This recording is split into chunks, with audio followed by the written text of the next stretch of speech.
everybody, and welcome back to another episode of Hops Geek News, a podcast that talks about comic books, movies, TV shows, and of course, we feature a beer of the week. I'm Matt. With me is Lauren. And if you're looking for us, you just found us somehow, go to Hops Geek News on any podcasting platform out there. You can find us on any social media platform, all by searching Hops Geek News, patreon.com/Hops Geek News. That is how you can support the show. Everything that comes back into the show goes right into the show. We use it. That's what we do. We try to make a better product. So thanks for hanging out with us. Also, like, subscribe, and rate and review the podcast. That's how we can help grow the podcast. With that said, we are going to talk about some news. We're going to talk about what we've been reading or watching. I got some spoiler-free things for you, such as Evil Dead Rise, The Covenant, 65, and Power Rangers. And then we're going to talk about some Supernatural because we hadn't talked about Supernatural in a couple of weeks. And so we're going to do that.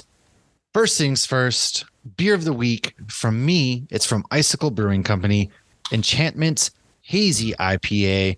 It is from Leavenworth, Washington. This delightful hazy IPA features abundant amounts of Mackinac, Mosaic, Citra, and Simcoe hops. Expect pleasant notes and aromas of ripe melon, mango, papaya, pineapple, and citrus. And then, of course, the artwork. The infamous Asgard Pass is a steep, formidable gateway to the core of the enchantments. Rising 2,200 feet above Coldchuck Lake in less than a mile, this trek is grueling but gorgeous. And the watercolor on the can is done by local artist Bethany Ray.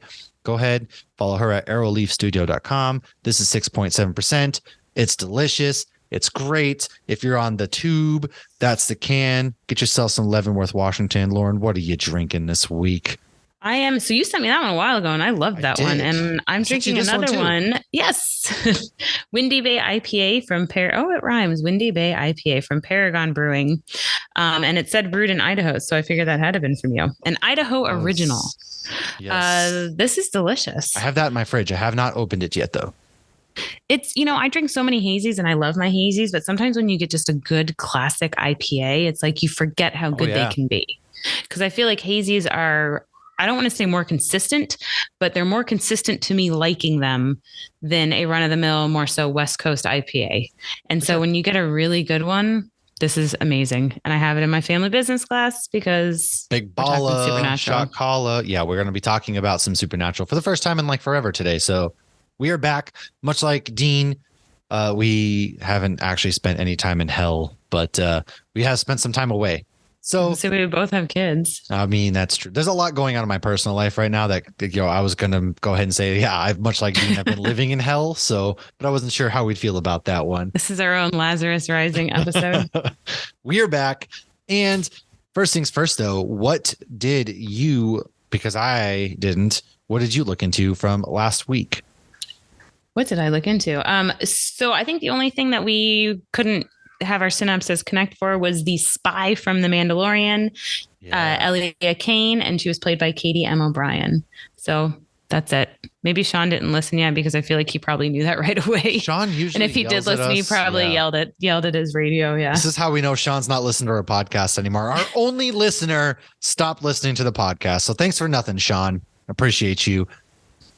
Anyway. Tim actually did hit me up recently when I said the Star Trek. We have two listeners. He's like, did I know? That's what I was thinking. Well, and my mom. But Tim was like, did I really tell you not to watch Star Trek, the series? And I was like, yes, because I distinctly remember it being like a core memory, being like, oh, okay. But yeah, he said Star Trek is good. It's just, I guess it's just a lot. So there's your Tim Howe cameo. All right. Well, Stan Lee cameo is what I meant to say. Did we read and or watch? I'm going to let you go first because I got a few things that I want to discuss. So I finished the first of the Aftermath books, which this one is just called Star Wars Aftermath. I love those books. Well, my husband reached out to Matt this Christmas and said, got any ideas? You're welcome. Right. Thank you. And so my husband did get me all three of the books. And when I opened it, I kind of looked at him and he's like, yeah, Matt told me to get this. And there was something else that like Ian had Josh, you're not supposed to give away your secrets. You're supposed to be like, look, I pay attention to you. There's no way he would have picked this out. But no, I appreciate him asking. I mean, he made the effort. That's awesome. It's true. So I just started the second one, but this was awesome. To anybody who wants to read Star Wars books, I highly recommend this. So, a couple of things, because there were times where I would suddenly Google, okay, what creature is that? Because, when you're watching it, it's like I'm really bad with names. So, when I'm watching something and you see, okay, this is that specific type of alien or whatever, I don't remember what that looks like. So I would Google it, but then I would have to quickly, vacate that web page so I didn't spoil anything for myself. But a couple things did come out. So one of the main characters in this, because it doesn't focus on the characters there's sprinkles of the characters There's a sprinkle of Han, there's a sprinkle of Leia. It does start with Wedge Antilles. But the main characters are people that I was not familiar with. So one of the characters, which is a child, I ended up Googling. When I say child, he was like 15, I think, in the book. Temmin Wexley is the guy in the sequel trilogy that he was in Heroes. And so I just Googled him and I was like, oh shit. So that's kind of cool. I had no idea. Like, this guy who's in the sequel trilogy, his origin story is in this book. So that's really cool. And they're one of the characters. I am going to spoil this one because I wanted to encourage people to read this. Give it. It's not really about him. It's a very brief mention, but Cobb Vanth, who was in Boba Fett, is in this, and it explains how he got the Boba armor. So as soon as they said they were on Tatooine, I started doing the math, because this takes place right after the Battle of Endor. The Battle of Endor is a big premise of this book. It doesn't take place in this book, but it's all like people are still, licking their wounds after the Battle of Endor. And so once I started to figure that out, I was like, oh, he should be there. And, Boba should be with the Tusken Raiders right now. And, are we going to see anybody? And then lo and behold, Cobb Vanth showed up. Very excited. Surprise. Highly recommend this book. I'm hoping the other two are just as good, if not better. And the only other thing I really watched this week, I did start Ted Lasso, but I'm not going to talk about it. Finally. I'm so excited. I finished Better Call Saul. It got so good. Is that the end of the series? Yes. Oh, okay. It made me want to go back and rewatch Breaking Bad. And now Josh actually, because he had given up on it because he felt like it got a little slow. And then he actually started to pick it back up because I finished it, said it was really good. He heard other people saying it was just as good, if not better, than Breaking Bad. But yeah, it was really good. If you gave up, I think I said this last week, if you gave up on Better Call Saul and you loved Breaking Bad, go back. Everything's on Netflix now. You can binge it. Towards the end, they started doing more present and past because, it's a prequel, but they would still start whenever it's the future or current day, it'd be black and white. And then they would go to the prequel. So we got more of where Jimmy is today. I liked it. It gave me closure. It gave me the desire to want to watch Breaking Bad again. It was awesome. And shout out to Giancarlo Esposito, just killing both his roles. Everywhere, man. He's such a versatile actor too, and does a lot of stuff. And he's always he plays evil smooth, so good, but creepy. Yeah, he really does. I love it. I am almost like, I don't know how I would act if he comes in and plays like a good guy, because I'd always be expecting him, like the other shoe to drop and be like, well, you're bad. I think you were there. You might have already left, because when we saw him at FanX, I know he was mainly talking about Breaking Bad. And there was some lady who said she saw him on a plane and just stood frozen, like she was scared. And she called him Gustavo Fring, which is his name in Breaking Bad. But she was like, oh my God. That's what I'm saying. He's like he seems and comes off like the nicest person on earth, but that's what makes it so good, right? Is he plays like this villain so well that you just don't know what to expect otherwise. So yeah, I've watched a lot of stuff actually. I'll start with Ted Lasso, and episode 7 just dropped. No spoilers. No, I'm not spoiling anything. These are all my spoiler-free discussions. And what Ted Lasso is doing this season, all the callbacks to previous episodes, and not only that, but the way that they have almost broken down all of these characters and now are rebuilding them up in a different way. Their relationship, or just the things that they've done with Jamie Tart, for example, is a masterclass in how to write a character, how to properly progress a character, because he is so vastly different from the Jamie Tart that we met in season 1, episode 1. And it's such a beautiful journey, and the relationships are beautiful. And this is a team that truly loves and cares about each other. And it comes across like the cast, they've got to be having fun and love and care for each other too, because the chemistry is so well done there. And they also have like real life issues built into this show with things that we can relate to here, even in the States. And it's just absolutely wonderful. I almost treat this show like therapy in a way because it just makes me feel so happy afterwards. And I'm like, all my life problems are gone now, because that's what I'd rather do than go to therapy. And so it's just gorgeous. It's beautiful. And then, of course, I've watched the new Power Rangers 30th anniversary movie. It was 58 minutes long, and two of the original Power Rangers came back. It was Billy and... Just say the colors. That's how I know them. Okay, well, it was the Blue and the Black Ranger have come back, and it kind of picks up like Rita Repulsa is a robot now, and you get a couple other cameos from other versions of the Red and Pink Ranger. They actually made it a very beautiful tribute to the original Yellow Ranger. And it was kind of weird because like they didn't get everybody together. Jason David Frank wasn't there. Did the yellow one pass away? She passed away. The very, very original one passed away in a car accident in the 90s. Oh, yeah. I didn't know like they only would show the Blue and Black Ranger in and out of costume. Everybody else, when they showed them on screen, they were in costumes. So they pretended like it was the original cast, but they weren't all there, right? And it was a nice tribute. It was a nice. It was what you expected from Power Rangers. It was cheesy. The CGI was a little cheesy. The storylines was cheesy. Nothing about it was, really in depth, but it was still a very beautiful, tribute to the original Power Rangers that I grew up loving. So go check that out. It's on Netflix now. And then I watched 65 the other night. It is the dinosaur extravaganza, if you will, with Adam Driver. We were going to watch it, but we had to pay for it. So we didn't. Plex is the pathway to many movies that some consider to be not released yet. And so we watched that. Honestly, it wasn't as bad. There is a very good story within that movie. I found entertainment in it. It's kind of a letdown. It wasn't what I expected from it as a total. Adam Driver did the best he could with what he had. I feel like the script was kind of weak, and the character that played opposite of them, they didn't write her very well either. And there was some decent dinosaur action in it, and there was some things that you saw coming from a little bit away. But overall, I mean, go watch it. It wasn't a bad movie. If you're looking to just be entertained for like an hour and a half, you're going to get that value out of it. So go do that. It hasn't come out yet, or it's on digital. You got to pay for it.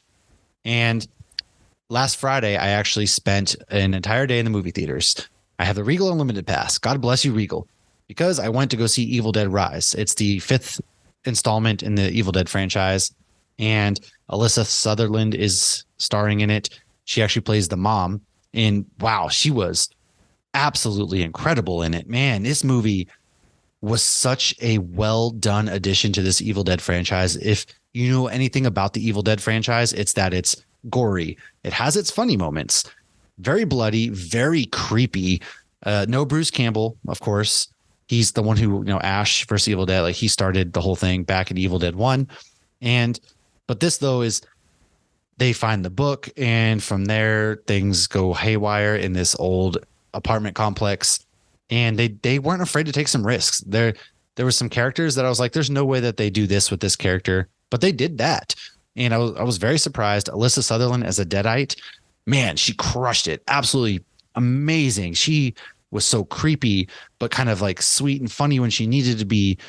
And that family has trauma after this. Like, oh my God, I don't even know how you come back. The title card sequence to this movie, one of the most beautiful things that I've watched in a movie. So go watch that. It's out now.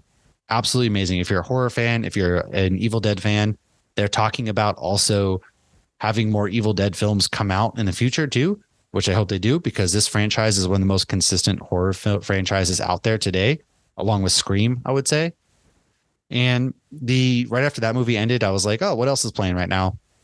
Jake Gyllenhaal's The Covenant actually was playing. And I was like, oh, I saw like a preview for this. I wasn't too sure what it was. It starts in 10 minutes.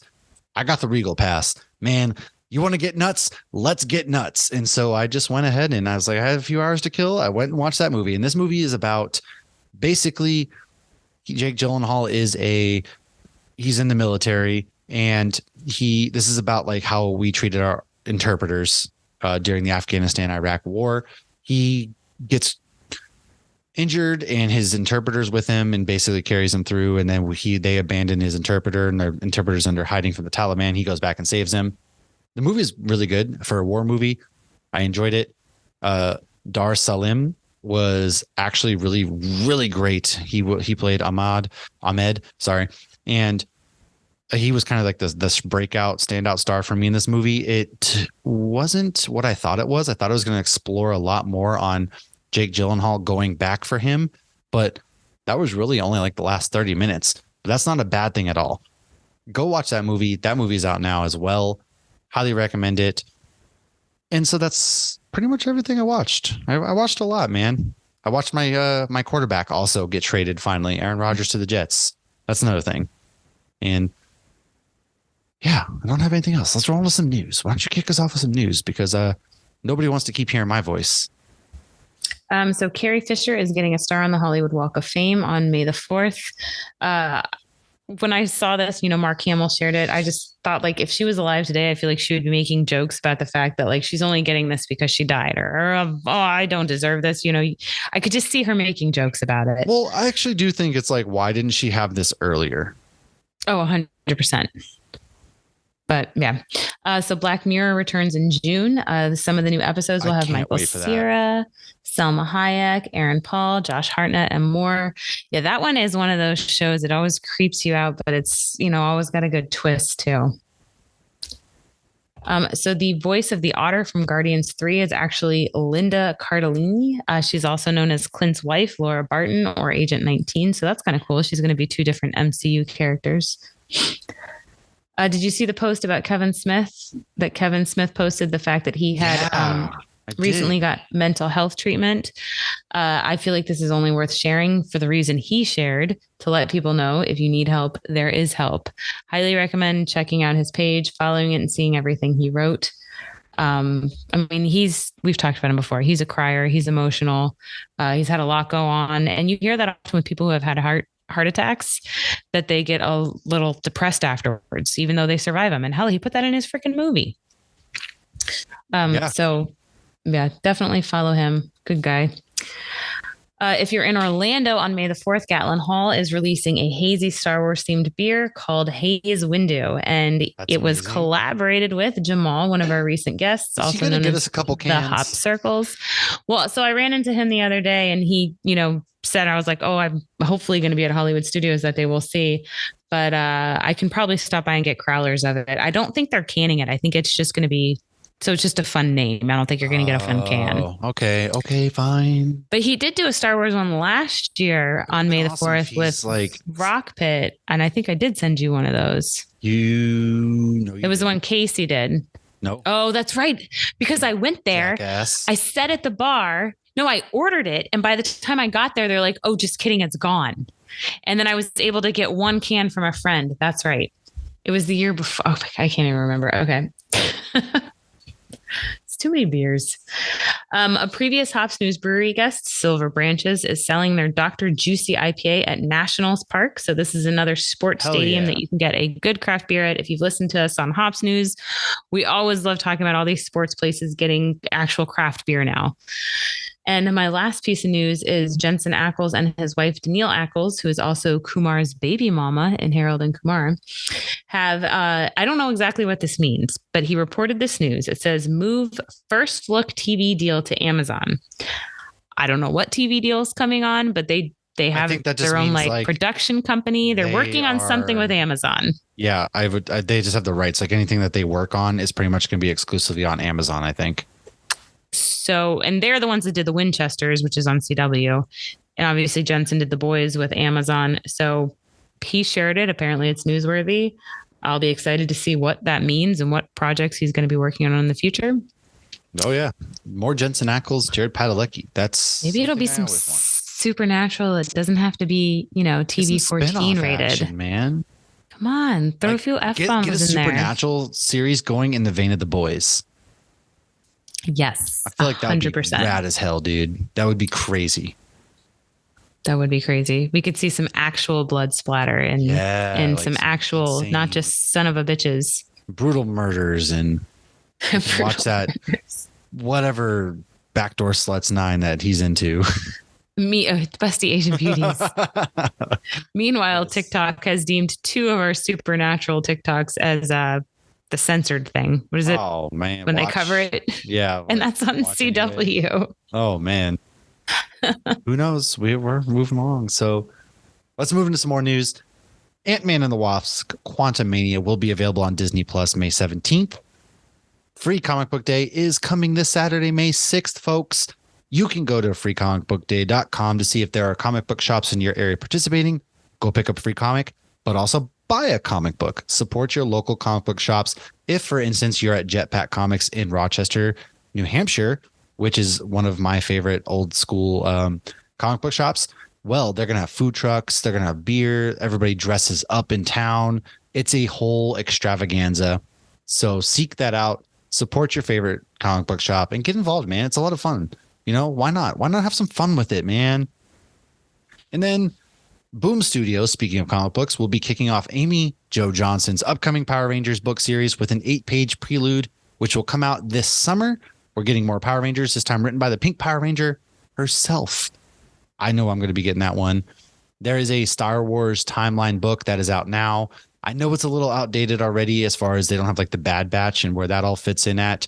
However, it's got a lot of work went into It's this already book. outdated. Well, that's what I'm saying. Like, there's a lot of work that went into this. So go check. You get your timelines in. Check it out. Really great book. Aside from that, Tamura Morrison talked about why he wasn't in The Mandalorian season 3. He said he was supposed to. He never actually got the phone call, I guess. And then he mentioned that the Disney was doing budget cuts, which I found interesting, just because it's, you know, Disney. we were all kind of wondering where he was at, what was going on, and then he's kind of unhappy, it seems like. That made me really sad when I saw that. But to me, I kind of thought like, dude, he's running like Tatooine now. Like he's got his own shit to deal with. Yeah, well. Plus, I don't feel like he has ties to Mandalore. Yeah, he's the clone of Jango Fett, who might have had ties to Mandalore. But like, Yeah. I mean, didn't he grow up in like Camino? And then, you know, has he ever even been to Mandalore? No, he definitely hasn't. So yeah, it would make more sense that, you know, he just took this, you know, Jabba the Hutt's throne. Like he's got shit to deal with. He's busy. That didn't take me by surprise. He wasn't there. It took me by surprise hearing those comments. And then it made me sad because he seems like a genuinely nice dude. And I want more of him, not necessarily as Boba, but as other clones. Like I want him as Rex. I want to see him doing other things. I do too. No, I definitely do too. Last piece. I loved his cameo in Obi-Wan. Or I shouldn't say last piece of news. So we have a couple more things. So Cinemacon just aired. They aired an unfinished version of The Flash. Rave reviews, apparently. Very rave reviews. I'm excited for this movie. The only problem that I still struggle to fully get behind it is that Ezra Miller is such a piece of trash. That's like, I hope they kick them out. However, I am excited for the film because there's a lot that went into it. Michael Keaton is back and there's a lot of cameos, things like that in this film. So people were talking it up. Really excited for that. And then we have like Smile 2. There's going to be a sequel to the film Smile, which is coming from Paramount Plus. That first film, I didn't mind too much, but it was all right. So if you haven't seen that, Smile 2. And then last bit of news, Kraven the Hunter will be coming out October 5th. It's a Sony Marvel set in the Spider-Man universe, and it's going to be rated R for some reason. I don't know why. We needed this in the first place. I don't know why it's going to be rated R. Apparently Rhino is going to be appearing in this, and I don't necessarily have good things to say about it, so I will leave it at that. Do you have any other thoughts? I'm okay with all of it being rated R at this point. You kids can wait till you're 17 to see these movies. You don't have to see everything when you're little. I guess you might as well, right? I don't know. I couldn't even I don't know. I guess maybe it's just my situation. Like I chaperoned a field trip for Logan last week, and Logan is going to be 6 soon. And he really likes Mario, and all of his friends in his class are like, "Did you see the Mario movie yet?" And I was like, "No, we haven't." And I said to Logan, I'm like, "Do you want to try to see a movie again?" Last movie we saw was Lightyear. The kid didn't shut the fuck up the whole time. And so I was like, "Do you want to see Mario? You know, we can go like in the middle of the day on a Sat because he's in school right now. We can go at 2:00 or whatever when it's slow after it's been out. No, I'll wait till it comes out on video or not. He didn't say those words because he's 5 and he said, I'm going to go to the local Blockbuster, Mom. Right. He said, no, I'll wait till I can watch it on my TV, which honestly, I could pay the $20 and do that. Maybe we'll do that soon, but. Oh, is it out there to rent for $20 right now? I think so. Yeah. Yeah. I looked on Prime and you could get it for $20. Dude, that movie. That's what I keep hearing. I wanted to see it. I thought it'd be fun to take him in the theater. So and he's like, no, I don't care that all my friends have seen it and I haven't. That's fair. Can't relate, kid. I honestly can't relate. So good on you, though. You know, good for him. At least he knows his limits. It's true. Well, let's go into our main topic. So we're going to talk about a couple episodes of Supernatural Season 5.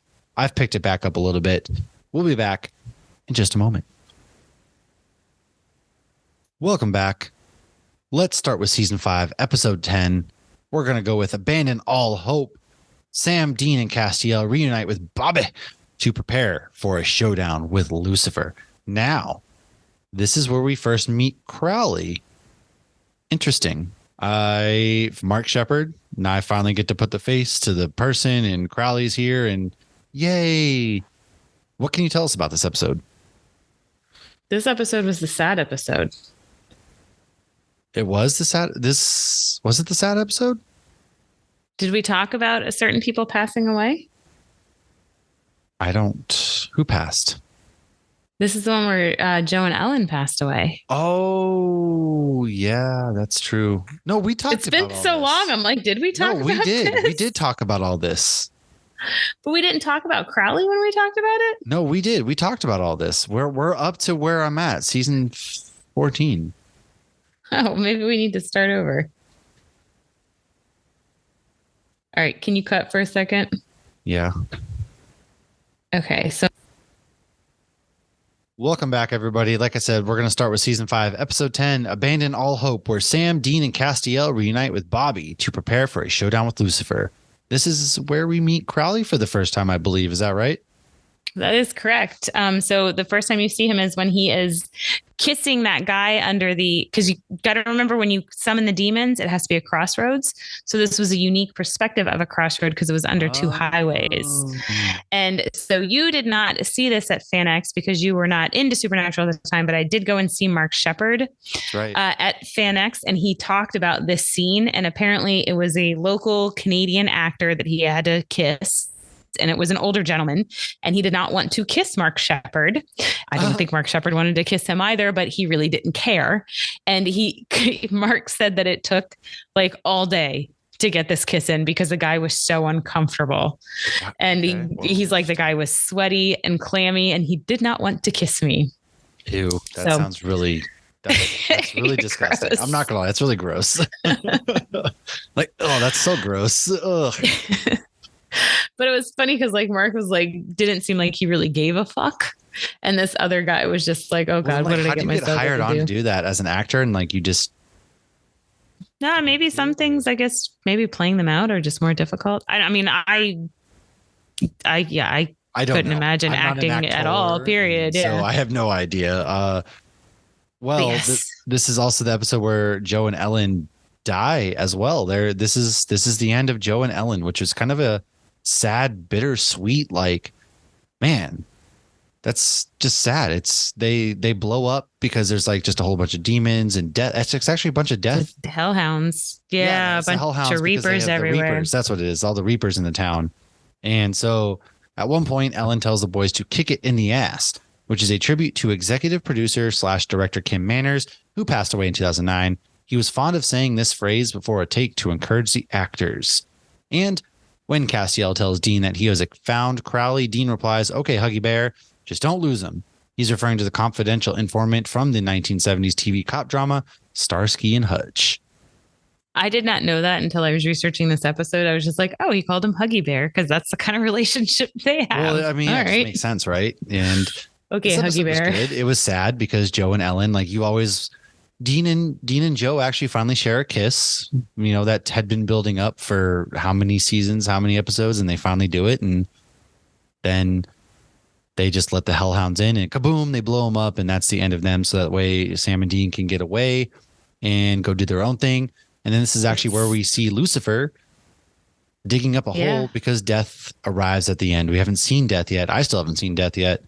And I love Death. Basically tells Sam that he's going to let him in and all that good jazz while Dean's looking off from the woods and Castiel as well. And there's a whole group of people and it's pretty intense. Yeah. And I love Mark as Lucy. He does a great job. But the whole scene with Joe and Ellen too, I feel like is extra heartbreaking because Ellen's fine. But she's not going to let her and Joe wouldn't have been able to do it. Joe died before she needed to set the bomb off or whatever she needed to do. That's true. Yes. But like Ellen, you're not going to let your daughter die. Yeah, you're going to go out with your kid, your only child. Yeah, exactly. Yeah. And what's interesting. Yeah. What's interesting though is I think Ellen's only like 11 years older than Joe. I heard her on the Supernatural Then and Now podcast. Yeah. I guess, but Joe looks very young for her age, the actress. But same thing with like Jeffrey Dean Morgan, but that was kind of an accident because he was the age he needed to be for the flashback. And then they couldn't, we've talked about that before, but yeah, this was on the darker side of one of the Supernatural episodes. It definitely was. But we get to meet Crowley. It was good. And we met Crowley, who's basically like on his own side. And it was Death to die. Right. And it was funny when you text me because you're like, so Crowley's not a bad guy. And it's like, well, no, keep watching because Crowley, he's just out for himself.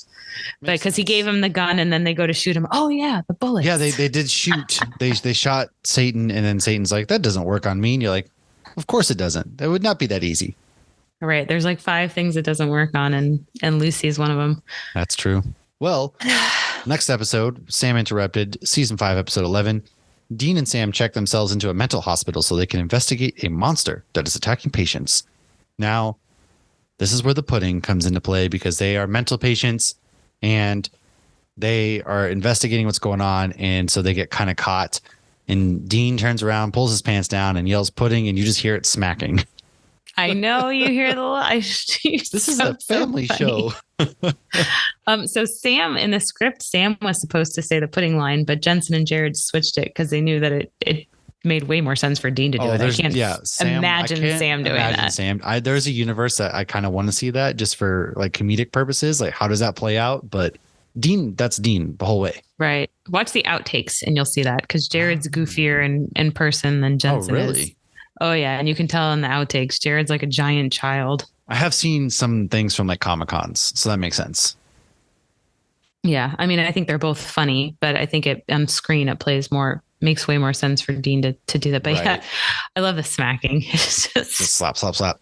I don't know why you guys love doing that. All right. What can you tell us about this episode?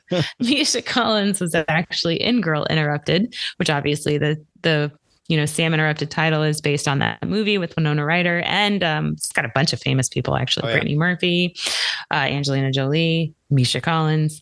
And Barry's mom, the Speed Force, is in this episode. Oh, I did not know that.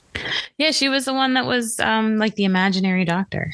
Oh, yeah. The bad girl, right? Because wow, they showed like what they actually look like. Those some pretty creepy demons. No, she was invisible. She wasn't got you. She wasn't what was it called? Not a Striga. Yeah, I don't remember what they're called now. Just that they like sucked people's blood like a straw. That was pretty dark. Yeah, they had the wrist thingies. And then when he breaks the wrist thing, I love the face he makes when he's holding it. He's like, ooh. Yeah, I was thinking the same thing because that's gross. Like, ooh, gross. Ew. But she's the one that, she's the therapist and she's like, why do you feel you have to save the whole world? And she's talking to him. Oh, right. Got you. Yeah. Got you. Now I remember. But it was a fun episode to see, like, how does anybody not know they're crazy? Like they genuinely think like they know the truth and nobody else does. And how do they know they're not just insane? Yeah, it was a fun, like, are you sure what you're seeing is what's actually happening out there? Like it was a fun look into the psyche, basically. And how funny is the opener, though, to get admitted to the hospital? They just tell the truth. Yeah. That was a good too. And this was a good episode. My brother was just high. This was a decent episode. It was fun. Like, the guy that they go in, who's their friend in there, he plays in White Lotus. Oh, he comes back. I don't like him. He's in White Lotus, and he's Stifler's mom's like husband or whatever that she ends up hooking up with in season 1. and everything like that. So I knew I recognized him. I was like, where's he from? And then it clicked. He's in White Lotus. Yeah, just know when he comes back that he's still not mentally stable. That's all I'll say about that. But all right.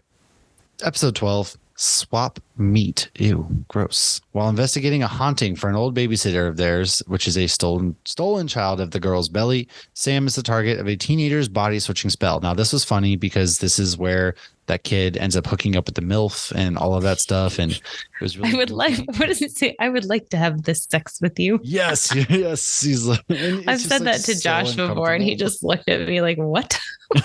He was like, what's happening here? Like, yes. He's like, okay, but why are you saying it like that?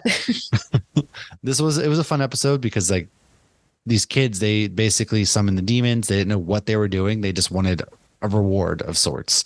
And that turns bad for them. So entering the basement to hunt for the witch's bones, Gary is carrying a shotgun and says, "Booyah, Master Chief is in the house." Obviously, Halo reference. And then that was not obvious to me. It was obvious to the rest of us, Lauren.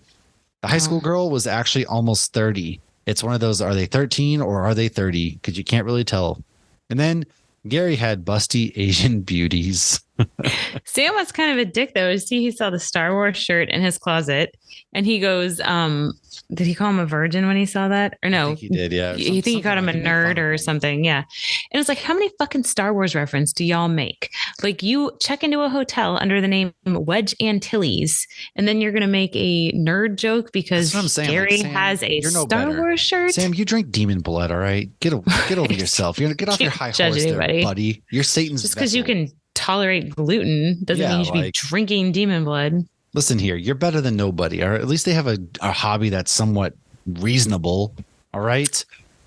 I felt it was a little out of character of him to make fun of the kid. And then it turns out that the kids summon the demon and all that good stuff, which doesn't work out for them because they all die, except for Gary, who helps save the day. The girl didn't die. Oh, that's right. She started to be like, her. Hey, I don't know if this is a good idea. And then the kid's like, the other, whatever his name is, was like, you're just being scared, blah, blah, blah. And then he's like, I want my reward. And then he gets toasted. So he got his eternal reward, like from Aladdin. He did. He's dead. Death to me. I like that when Gary and Dean start doing the Latin, and then he's like, adios, bitch. He's like, it's adinos. That's right. That was fun because Gary actually knew what he was doing. He looked at him like, what? Like, shut up. All right. Shut up, stupid. That was good. So I like this episode. It was fun. It's always fun when there's like some switcheroo happening and seeing how it plays out. And so episode 13, the song remains the same, which is another Led Zeppelin song. Anna is sent back in time to kill Mary and John Winchester before Sam is conceived. So this is the episode in which Jensen Ackles first appears in Dawson's Creek. And it's also called Dawson's Creek. The song remains the same. Interesting coincidence, perhaps. I thought it was fun as someone who watched Dawson's Creek in high school. Yeah. Lots of Terminator and Back to the Future references. And this is the first time we hear Team Free Will. We definitely hear that again. So one of the things, like when I go back and watch this, I'm like, I don't understand who sent Anna. Somebody, and like Castiel knew. He goes, you didn't break out of jail. Somebody let you out of jail. Like you're not able to do that. So whose orders are you under? Because throughout this whole season, and remember when we met Uriel, he's like, no, we want this to happen. We want there to be a duel between Michael. Don't even know? No, I don't understand they who let her resolve that? Maybe with the going, I mean, because there are 15 seasons. So there are things that I do forget. I'm not claiming to be, an expert. And like, that's why I like going back and rewatching some of the stuff. Cause then I'm like, oh, but with this, when I went back and I was watching it this time, I'm like, I don't understand who sent her. And like, Michael doesn't want her to do this. Michael stopped her. Michael stopped, Uriel. Like, so whose orders is she under? Is this another rogue angel that because at this point, Castiel is a rogue angel. He's even cut off from the powers of heaven, which is why Bobby can't walk. So who the frick let her out? And now you know why when Dean slept with her before, I was like, fucking Anna. Don't like sense. Anna. Well, yes. She ends up, she's dead. She's gone. She gets killed. Rightfully so. And so she's gone. But yeah, no, we get to go back in time again. And Sam actually gets to meet John and Mary Winchester in this one. And he's like staring at Mary and they're like, dude, what is wrong with you? Yeah, that was really creepy. And it's just he's like, he means this in a non-creepy way. Why are they both so enamored with like how hot their mom is? It's kind of weird. I think, well, yeah, I don't know. There's like always been a thing in movies and stuff with like little boys who think their mom is beautiful. But I think if your parents die when you're young, I think they're left on this like pedestal in many regards. That's fair. Yeah. I just think Mary is a terrible human being and a horrible mother. And John's no better, but nope, John is no better. Yeah, she'll get hers eventually. Yeah, good episode. A lot of Back to the Future type references. As we know, Terminator, you got to go back in time just to kill before they're born. And then, of course, we have season 5, episode 14, My Bloody Valentine. Castiel helps Dean and Sam hunt down Cupid after people start killing each other for love on Valentine's Day. The title is a nod to the movie Jensen starred in called My Bloody Valentine. I love this movie, first and foremost, because... I actually watched this movie with, was it High on Horror Pod? I listened to the podcast while I watched it. A lot of fun. It's a good movie. It is a good movie. Because Misha Collins is vegan, the raw meat that Castiel is devouring in the diner with famine was made specifically for him.